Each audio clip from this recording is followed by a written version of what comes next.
Wizards of the Coast is finally taking some steps to help alleviate some of the issues with the secret layer system.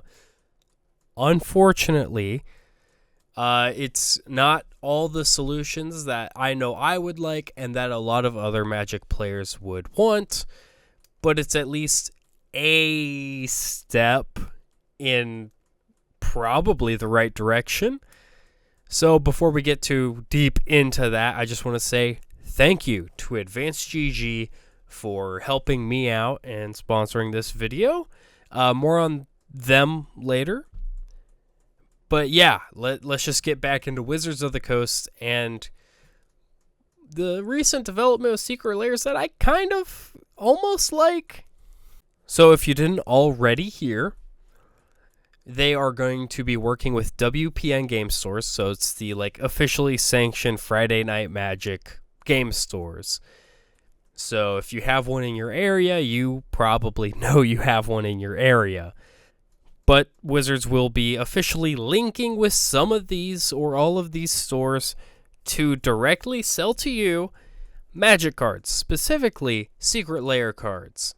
But really, it's the Universes Within versions of Secret Lair drops. They are testing this out starting with the Dungeons & Dragons Honor Among Thieves Secret Lair drop.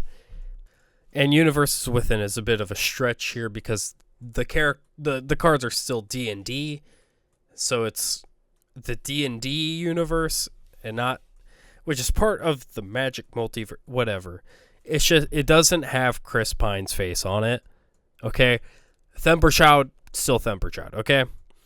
None of that's really important. Basically, the list is gone, so there's no real way to put them in packs other than if they did, aside from foundations, like a special mystery booster or something to just, get rid of stuff, you know?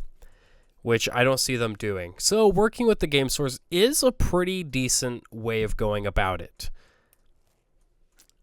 But I have some questions. They are basically saying that they are printing these, then giving them to the WPN stores.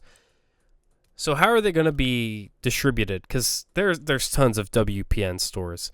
Are every single one getting 100 or something?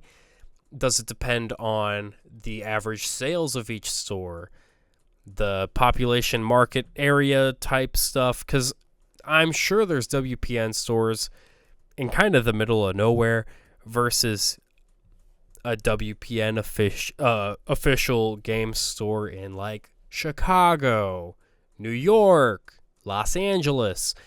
Those locations are probably going to be able to say, hey, Wizards, we serve a larger population area. We probably need more of those Themberchilds, okay? So it's just kind of how are we figuring out who gets how much? Is Wizards establishing the pricing? Is it the game store? Are game stores just going to have these as, rewards for tournaments?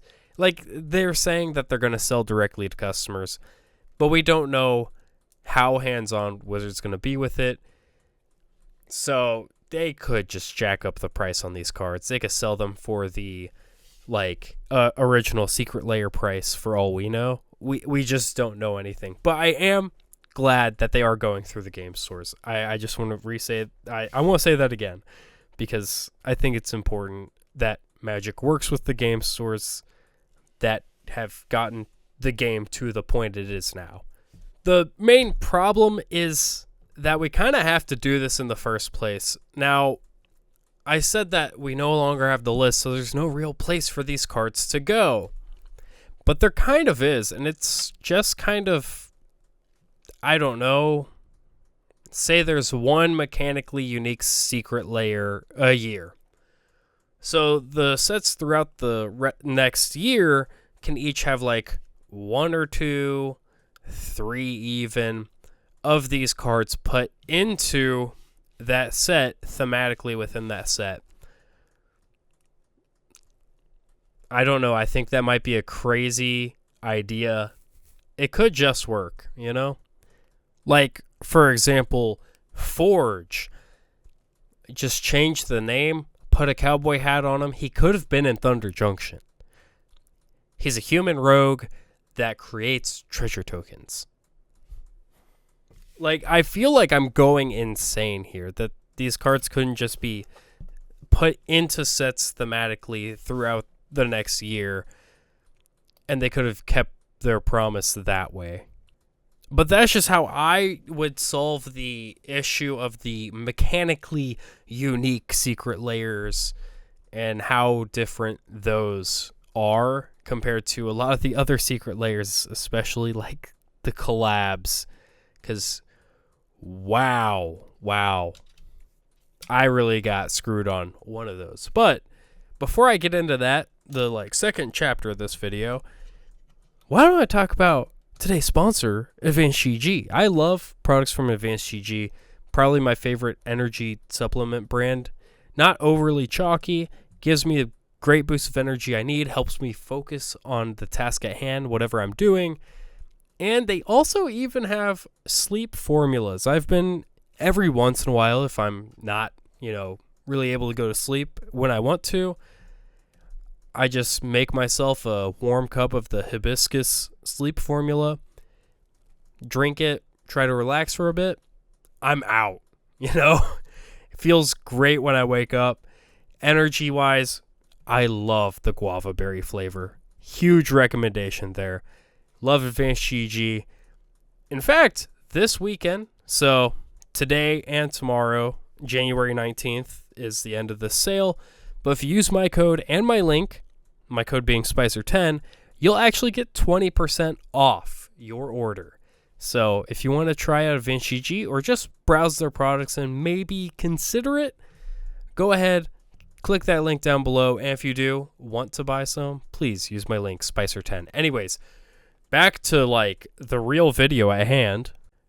It's no secret at all to pretty much any Magic player how bad Secret Lair is as a system, especially this year, how bad it was. So previously it had been print by demand, but this year they decided to pre-print all the products and then they would sell out instantly.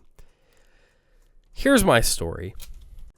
So I had never really been huge on Secret Lairs because I don't know. I'd just rather get the cheaper version of the card unless there's one that looked really cool and was about the same price. There's a Secret Lair Ugin that I bought just because I was in the game store. I saw it. I need that card. I was like, well, might as well. I like the way it looks. But, that's not always how things go. And there was one this year that I really wanted. And I'm not even talking about the Marvel ones because I knew there was no shot at getting those. My favorite movie of all time is Monty Python and the Holy Grail. So when I heard that was going to be one of the Secret Lairs, I was ready. Problem is, it sold out so fast. I had no chance to get it. I also was planning on grabbing the Raining Cats and Dogs deck, but I didn't realize that was not print by demand because I got on way later in the day, saw it sold out. I was like, oh, that's how it is now. Okay. So Monty Python rolls around. I get in there, probably took me an hour and a half in queue. Got there, it's all sold out. Ridiculous. I was ready to drop $80 on, 10 pieces of cardboard? That's already ludicrous. But, it was a fun little thing, a piece of memorabilia for my favorite movie that I could use as pieces in one of my favorite games. So, it was why not? Wizards didn't want me to, apparently. I know it's much easier for Wizards to pre-print and then just ship out the secret layers and it's faster. But really, let's be honest, they just want FOMO. But here's my proposal for a better system. Pre-print a bunch of them. A lot. Let people buy them.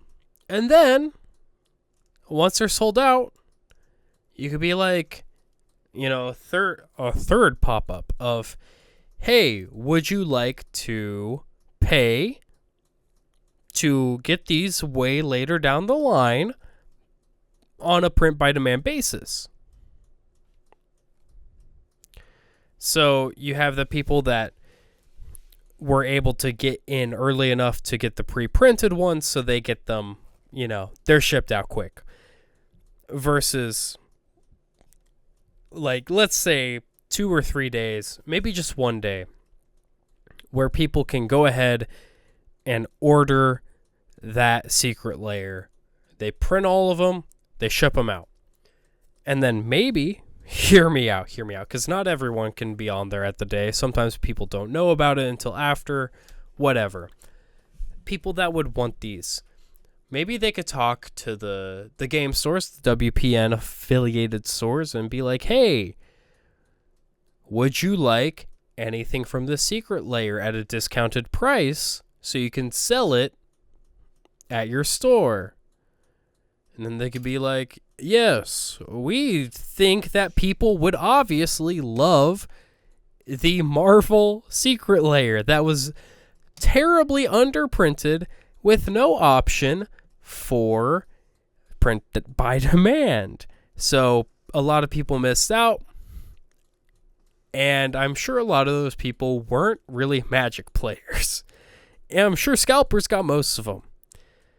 I'm pretty sure there is a quote from someone at Wizards saying just proxy them, which, if you proxy cards, that's so chill, There's no reason why some cards should be valued as highly as they should. There is no reason why the reserve list should exist. I don't like Magic as an investment. It's a game, It's little silly pieces of cardboard we throw at each other. But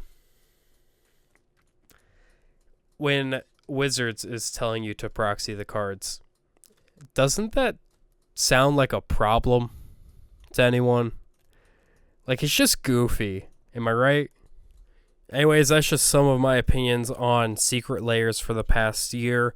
I do like that they're trying to get the game stores involved now, but I just wish, as a consumer, it was easier to get secret layers. Cheaper, I would love, but I get it. These are luxury items, essentially, for a card game, I'm not stressing too much, and I only think about biting when it's something I really want. Like the Monty Python ones I really wanted. Marvel would have been cool too. But, I'll take what I can get, and I knew I wasn't getting those. So, yeah. Anyways, thank you so much for watching. Check out VanceGG. Like, comment, subscribe. Check out all my other socials, I guess. Links down in the description. Thank you so much for stopping by. See ya.